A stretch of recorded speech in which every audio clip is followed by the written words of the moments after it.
Wavesound Audiobooks presents an unabridged recording of Painting Portraits of Everyone I've Ever Dated by Joseph Earp, narrated by Sonya Kerr. To my best friend Susan Cray, without whom this book, and many other things besides, would not be possible. And to Rosie Gearside, whose brilliance has changed my life. Before I met Rosie, I had never encountered somebody who makes people feel so seen, and so after I met Rosie, I wrote a book about looking. Hey you. I've always believed that pictures make us see the world. Without them, I'm not sure what anybody would see. David Hockney.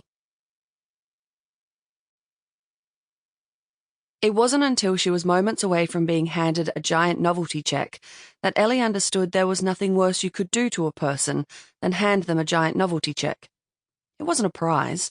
It was a cardboard headstone with her name embossed in italics across the front. She was a few weeks away from turning 30, and her life, with all its potential and excitement, was over. My life is over, she said to her agent, an older woman named Madeline, who adored resin jewellery, period dramas, and delivering a constant stream of withering epithets, most of which were aimed at Ellie. "Don't you think you're being a little dramatic?" Madeline said, her eyes flicking around the room, presumably looking for the richest person in it to charm.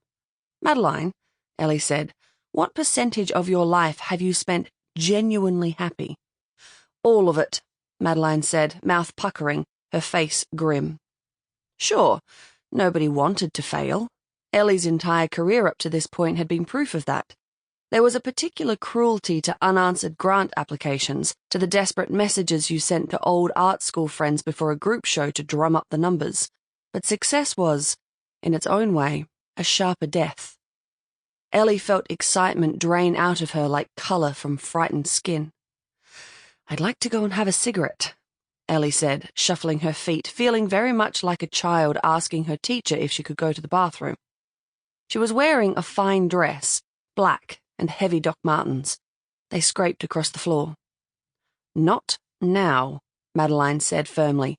"You're about to give a speech." "Can you do it for me?" Ellie mewled. "Just tell them I'm a mute." "The judges know you're not mute," Madeline said. "Who do you think you whined about this evening to?" "Oh, those were the judges," Ellie said, sucking in a flute of air. "To be fair, it wasn't a whine, exactly. No, it wasn't a whine. It was worse than that. In fact..." Sample complete. Ready to continue?